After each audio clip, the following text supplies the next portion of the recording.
যে কুরবানির পশমে পশমে নেকি, এরকম কথা কোরআন হাদিসের কোথাও নাই। এদের পুঞ্জি কত খাটো আমি একটু আপনার দেখাই। এদের পুঞ্জিটা কত খাটো, এদের তলা পর্যন্ত হাত যায় কি না। আমি ছোট্ট একটা কেতাব বের করেছি, মিশকাত শরীফের চাইতে পরিচিত কেতাব, এর চাইতে পরিচিত কিতাব আর মুসলমানের কাছে কিছু অতি পরিচিত, প্রত্যেক মাদ্রাসায় পড়ানো হয়। বাংলাদেশের, ভারত পাকিস্তান বাংলাদেশের প্রত্যেকটা মাদ্রাসা, আমি দুটো হাদিস পড়ে আপনাদের নামাজ পড়াই দিব, ভয় পাবেন না। বাংলা ভারত পাকিস্তানের প্রত্যেকটা মাদ্রাসা, আলিয়া মাদ্রাসা, কওমি মাদ্রাসা, সব মাদ্রাসায় মিশকাত পড়ানো হয়। কথা কি বুঝতে পেরেছেন? সিলেবাসের আওতাভুক্ত মিশকাত, সেই মিশকাত পড়ানো হয়।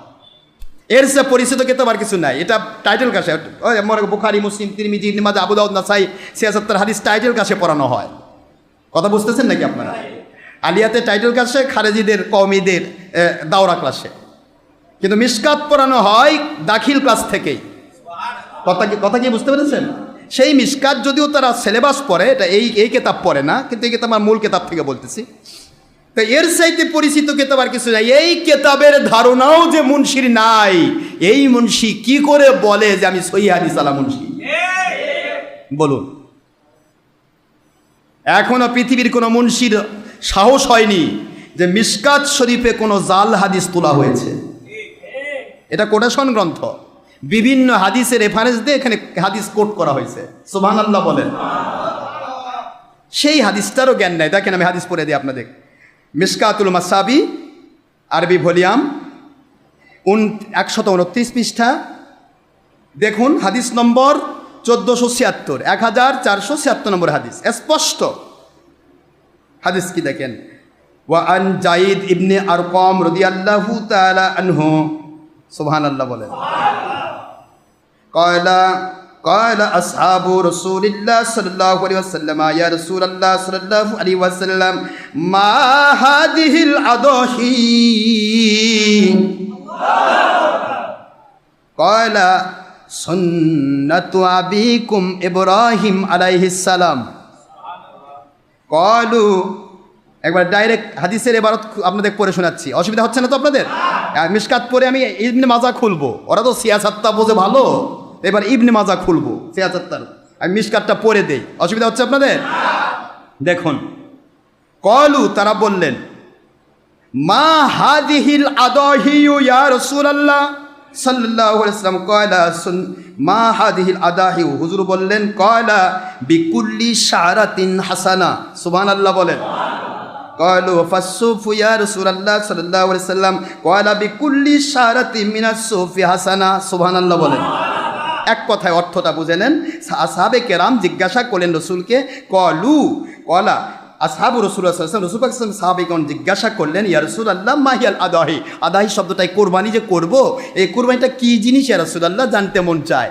হুজুর যা বলেন তাই তো মানি আমরা, জানতে মন চায়। হুজুর বলেন, ইয়া সুন্নাতু আবিকুম ইব্রাহিম আলাইহিস সালাম, এটা তোমার আব্বা ইব্রাহিম আলাইহিস সালামের সুন্নত, আর আমার পক্ষ থেকে ওয়াজিব। বলেন না, নবীজির পক্ষ থেকে ওয়াজিব, আর ইব্রাহিমের পক্ষ থেকে অন্য নবী বা অন্য কোনো ওলির আমল হলে সেটা সুন্নত বা নফল হতে পারে, আর ওয়াজিব ফরজ করতে গেলে আমার নবীর আমল লাগবে। সুবহানাল্লাহ বলবেন না জোরে?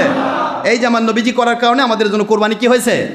ওয়াজিব হয়েছে। হুজুর যদি না করতেন তাহলে সুন্নত থেকে যেত। কথা কি বোঝা যায় আব্বা? এখন প্রশ্ন হলো, হুজুর বলে তোমাদের আব্বার সুন্নত, তোমাদের ইব্রাহিম খলিলুল্লাহ, মিল্লাতে আবিকুম ইব্রাহিম হুয়া সাম্মাকুমুল মুসলিমিন, তোমাদের আব্বা তোমাদের নামকরণ করেছে, তিনি মুসলমানদের পিতা, তিনি তোমাদেরকে যে সুন্নত দান করেছেন সেই সুন্নত হচ্ছে কোরবানি। জোরে বলুন সুবহানাল্লাহ। সাহাবায়ে কেরাম বিজ্ঞ ছিলেন, অত্যন্ত বিজ্ঞ, পৃথিবীর সকল ওস্তাদের ওস্তাদ আখেরি নবী সাল্লাল্লাহু আলাইহি ওয়াসাল্লাম, আর আখেরি নবীর ওস্তাদ আল্লাহ পাক। সুবহানাল্লাহ বলবেন না? আল্লাহর ছাত্র আখেরি নবী, আর আখেরি নবীর ডাইরেক্ট ছাত্র হচ্ছেন সাহাবায়ে কেরাম। তাদের চাইতে জ্ঞানী পৃথিবীতে কোনোদিন আসেনি, আর কোনোদিন আসবেও না। একটু সুবহানাল্লাহ করবেন না জোরে? এই জ্ঞানী সাহাবায়ে কেরাম বলেন, আল্লাহর হাবিবকে জিজ্ঞাসা করতেছেন, ইয়া রাসূলুল্লাহ সাল্লাল্লাহু আলাইহি ওয়াসাল্লাম, এই কোরবানিতে আমাদের কি ফায়দা রয়েছে? সুবহানাল্লাহ। ফামা লানা ফিহা ইয়া রাসূলুল্লাহ, এর মধ্যে কি ফায়দা আছে ইয়া রাসূলুল্লাহ সাল্লাল্লাহু আলাইহি ওয়াসাল্লাম? হুজুর বললেন, লিকুল্লি, দেখেন স্পষ্ট, এবার পরিষ্কার হাদিসের ইবারত, এখানে আসছে বিকুল্লি শব্দ দিচ্ছেন, বিকুল্লি শারাতিন, প্রত্যেক পশম, শারুন মানে কি, প্রত্যেক পশমের পরিবর্তে হাসানা, একটি করে সোয়াব। সাহাবায়ে কেরাম আরজ করলেন, ইয়া ফাসসুফু ইয়া রাসূলুল্লাহ সাল্লাল্লাহু আলাইহি ওয়াসাল্লাম, ও আল্লাহর বন্ধু, আমরা তো ভেড়া জাতীয় কিছু প্রাণী দেখি, লোমক প্রাণী, যেগুলোকে লোমপামী প্রাণী বলা হয়, অত্যন্ত লোমওয়ালা, একবারে মিহি লোম, গুণে শেষ করা যাবে না এত লোম, এগুলির ব্যাপারে কি হবে ইয়া রাসূলুল্লাহ সাল্লাল্লাহু আলাইহি ওয়াসাল্লাম? হুজুর, যেই মেষের ইয়া দিয়ে কম্বল হয়, কি বলে না কেন বাবা, পশম দিয়ে কোমরা হয়, কম্বল হয় না, তা কোন এই মেষগুলো বা এই ধরনের কম লোমস যেই প্রাণীগুলো, এগুলির ব্যাপারে কি হবে হুজুর? আল্লাহর হাবিব বলেন, লিকুল্লি শারাতি মিনাস সুপি হাসানা, যতই লোমস হোক আর যতই একেবারে মিহিম লোম হোক, যত কোটি কোটি অগণিত লোম হোক, প্রত্যেক লোমস প্রাণী, এই ভেড়া বা মেষ, এদেরও প্রত্যেক লোম পরিমাণ, এরা যে কুরবানি দেয়, এর লোম পরিমাণ সওয়াব দেওয়া হবে। জোরে বলুন সুবহানাল্লাহ।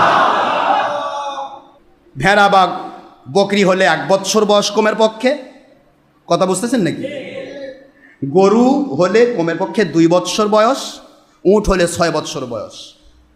গরু আর মহিষ হলে কয় বছর বয়স? 2 বৎসর। এখন 2 বৎসর, এর মধ্যে দাঁতলো না দাঁতলো প্রশ্ন। অনেকে বলে যে না হুজুর দাঁতেনি, আপনি কনফার্ম কি না যে 2 বৎসর হয়েছে কিনা? 2 বৎসর হলেই কোরবানি হবে। সুবহানাল্লাহ। মানুষ মিথ্যে কথা বলে, যার কারণে আমরা দাঁতার কথা বলি, দাঁতলে আর এটার মধ্যে ভেজাল থাকে না, কারণ 2 বছরের আগে কোনো গরু বকরি দাঁতবেই না। কথা কি বুঝতে পেরেছেন? দাঁত উঠবে না। তো যাই হোক, এখানে প্রশ্ন হলো 2 বছর হলেই কোরবানি যথেষ্ট, 1 বছর ছাগল হলেই যথেষ্ট। আর যদি মেষ হয়, অর্থাৎ দুম্বা বা ভেড়া জাতীয় হয়, ভেড়া যেহেতু অল্পেই বড় হয়ে যায়, এই জন্য ভেড়া যদি 6 মাসেরও হয়, এটা হাদিসে এসেছে স্পষ্ট, 6 মাসের ভেড়া হলেও সেটা যদি 1 বৎসরের মতো দেখায়, ওকে জব করলে কোরবানি হবে। জোরে বলুন সুবহানাল্লাহ। আমি আপনাদের ক্ষেত্রে আরজ করি, এগুলি মাসটা করার সময় নেই, তবে আমি যেটা বলতে চাচ্ছিলাম সেটা হলো যে কোরবানির প্রত্যেক লোমে লোমে সোয়াব আছে, এ কথা কি সত্য না মিথ্যা? আমি মিশকাতের হাদিস আপনাদেরকে ডাইরেক্ট পড়ে শোনালাম আরবি ভলিউম থেকে, এবং মিশকাত শরীফে কোন কোন হাদিস থেকে কোট করেছেন উনি নিজে লিখেছেন। এটা কি কি করেছেন? রাহু, এটাকে বর্ণনা করেছেন এই হাদিসকে আহমাদ ইবনু হাম্বল মুসনাদ আহমদ। সুবহানাল্লাহ বলবেন না? মুসনাদ আহমদ সহি হাদিসের কিতাব, মুওয়াত্তা মালিক সহি হাদিসের কিতাব, মুসনাদে আবু হানিফা সহি হাদিসের কিতাব, মুসনাদ আহমদ বিন হাম্বল সহি হাদিসের কিতাব, মুসনাদে আব্দুর রাজ্জাক সহি হাদিসের কিতাব, মুসান্নাফে আব্দুর রাজ্জাক সহি হাদিসের কিতাব, মুসান্নাফ ইবনে আবি শাইবা সহি হাদিসের কিতাব। সুবহানাল্লাহ বলবেন না? তারপরে সিয়াসেত্তার ভিতরে লিখেছেন ইবনে মাজা, এই যে আমি এনে এসেছি, ইবনে মাজা, এরপরে মিশকাত, মিরকাত, আসাদুল উমাদ, সুনাদ দারিমি, দারিকুতনি, কিতাবুল আথহার, মুসনাদ আহমদ বিন হাম্বল, মুওয়াত্তা মালিক, মুওয়াত্তা মুহাম্মদ, সমস্ত সহিহ হাদিসের কিতাব। জোরে বলুন সুবহানাল্লাহ।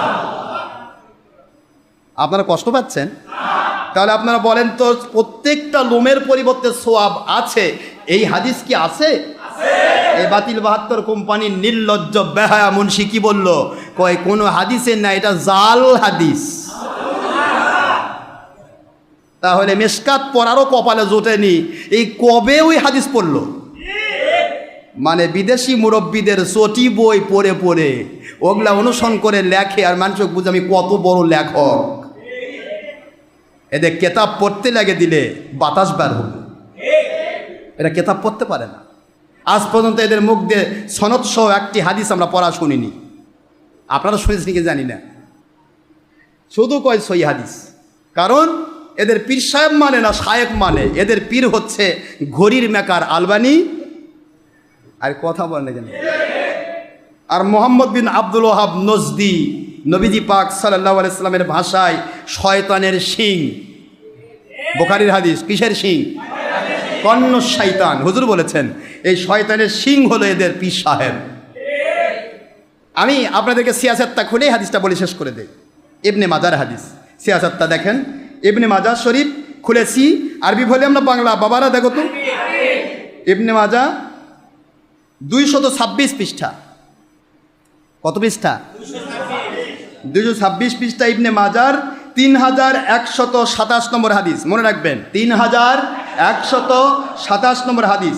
76 হাদিস এরা বলে সহি হাদিসের গ্রন্থ এরা কয় 6টা, আর আমাদের ভাষায় 50টা। কত কোন না কেন 6টা, তাহলে 6টার ভিতরে এটা একটা, তাহলে সহি না জাল? আচ্ছা, সহি হাদিসটাও কপালে জোটেনি পড়বার। এর আগে সে কোরবানি 7 ভাগে দেওয়া যায়, এটা নিয়ে একবার ডাইরেক্ট বলেছে।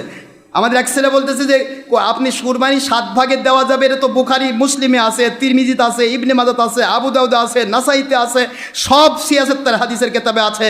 এবং আপনার শায়েখ আপনাদের সবচেয়ে বড় আলে হাদিস দাবিদার যারা, তাদের বড় শায়েখ শহীদুল্লাহ মাদানী, অমুক মাদানী, মতি মাদানী, ওরফে পাদানি, কথা করছেন না কেন? এরা সবাই তো স্বীকার করেছে যে এটা 7 ভাগে কোরবানি করা হাদিস সহি রয়েছে। তা আপনি বলতেছেন নাই কেন? কয়টা তো আছে, তোমরা মানো, ওটা আমি মানি না। কি বুঝলেন? এ সহি হাদিসও মানে না, এ বিদেশি মুরব্বীদের মাল কামায়, মানে মাল কামায়। এর নাম আব্দুর রাজ্জাক সুনুন মুন্সি, নির্লজ্জ বেহায়া। সারা জীবন বলেছে যে মাযহাব মানা শিরক, কবিরা গুনাহ। গত ইয়াতে আসছে, আপনারা ফেসবুকে দেখেছেন, আসে আমাদের কাছে নিয়ে যাবেন। আল্লাহর কসম, আল্লাহর কসম, অল্লাহ অল্লাহ অল্লাহ, আমি আব্দুর রাজ্জাক কোনোদিন মাযহাবের বিরুদ্ধে কইনি। পেলা কি এমনি পড়ে বাবা? কাম হচ্ছে। ডক্টর আশরাফ সিদ্দিকীর এই গুনাহগারের দ্বারা কিছু কাম হচ্ছে, ইনশাআল্লাহ বলেন। মালিক কবুল করুন। আমি 76 হাদিস সনদ সহ বলে দিচ্ছি, এই হাদিস বলে শেষ করছি। 3171 নম্বর, 127 নম্বর হাদিস, 700। এটা ইসলামী ফাউন্ডেশন, এটা তো আর এটা হয়তো নাও পড়তে পারে, বাংলা দিয়ে দিলাম। ইসলামী ফাউন্ডেশন 3 নম্বর খণ্ড 136 পৃষ্ঠা, মিশকাত শরীফের 129 পৃষ্ঠার 1476 নম্বর হাদিস, যেটা বলে দিলাম কেবল। এরপরে আপনি পাবেন ফয়জুল কালাম, আমাদের খারেজি ভাইদের আব্বা ফয়জুল্লাহ, তার লেখা ফয়জুল কালামের এর 191 পৃষ্ঠার ভিতরে এই হাদিস তিনি তুলেছেন, এবং তাদের সব মুরব্বী তুলেছেন এই হাদিস। ভালো করে শুনুন, এই কিতাব অসংখ্য হাদিসে আসছে, এখন আর সময় নেই, আমি যেহেতু শেষ করব।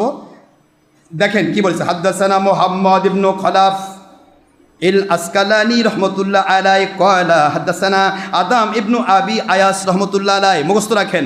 হাদ্দাসানা মুহাম্মদ ইবনু খলাফ, মোহাম্মদ ইবনে খলাফ রহমতুল্লাহ, তিনি আমাদের নিকট হাদিস বর্ণনা করেছেন। আসকালানি, তার উপাধি আসকালানি রহমতুল্লাহ আলাই। ক্বালা হাদ্দাসানা, তিনি বর্ণনা করেছেন। আদাম ইবনু আবি আয়াস রহমতুল্লাহ আলাই, তিনি বলেন আমাদের কাছে হাদিস বর্ণনা করেছেন। আদাম ইবনু আয়াস রহমতুল্লাহ, তিনি হাদিস বর্ণনা করেছেন। ক্বালা, তিনি বলেছেন, হাদ্দাসানা, আমাদের নিকট হাদিস বর্ণনা করেছেন সাল্লাম ইবনু মিসকিন রহমতুল্লাহ, তিনি আমাদের নিকটে হাদিস বর্ণনা করেছেন। ক্বালা, তিনি বলেছেন, হাদ্দাসানা আইজুল্লাহি, তিনি বলেছেন আমার নিকটে আইজুল্লাহ হাদিস বর্ণনা করেছেন রহমতুল্লাহ আলাই। ক্বালা, তিনি বলেছেন আন আবি দাউদ রহমতুল্লাহ আলাই, ইমাম আবু দাউদ রহমতুল্লাহ। কথা বুঝতেছেন আপনারা? 76 হাদিসের নাম কি? আবু দাউদ।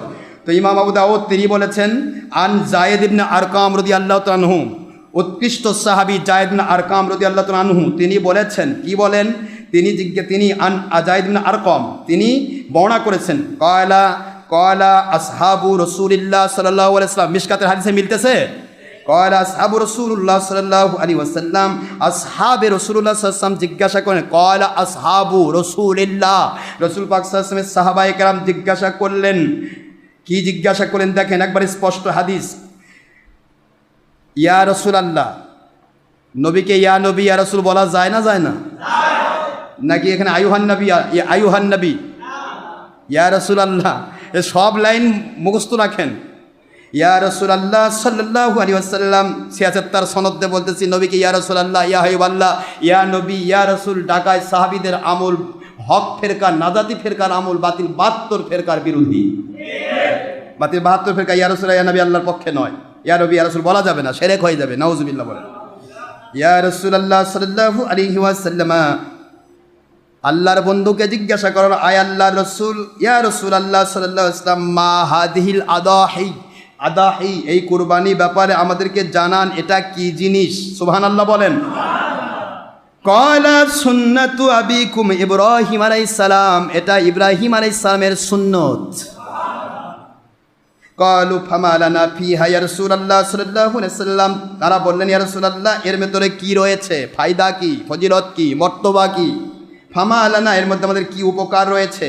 ক্বালা রাসূলুল্লাহ সাল্লাল্লাহু আলাইহি ওয়াসাল্লাম বিকুল্লি শারাতিন হাসানাতুন, ক্বালু ফাসসুফু ইয়া রাসূলুল্লাহ সাল্লাল্লাহু আলাইহি ওয়াসাল্লাম, ক্বালা বিকুল্লি শারাতিন মিনাস সুফি হাসানা। আল্লাহর হাবিব বলেন, সাহাবায়ে কেরাম, আমার সাহাবায়ে কেরাম রাদিয়াল্লাহু তাআলা আনহুম, বিকুল্লি শারাতিন হাসানা, এর প্রত্যেকটা পশমের মধ্যে একটা করে সওয়াব রয়েছে। সুবহানাল্লাহ। ক্বালু ফাসসুফু ইয়া রাসূলুল্লাহ সাল্লাল্লাহু আলাইহি ওয়াসাল্লাম, আয় আল্লাহর বন্ধু, লোমশ প্রাণী যেগুলো ভেড়া, মেষ, এই জাতীয় প্রাণী কি হবে, এদেরও কি তাই?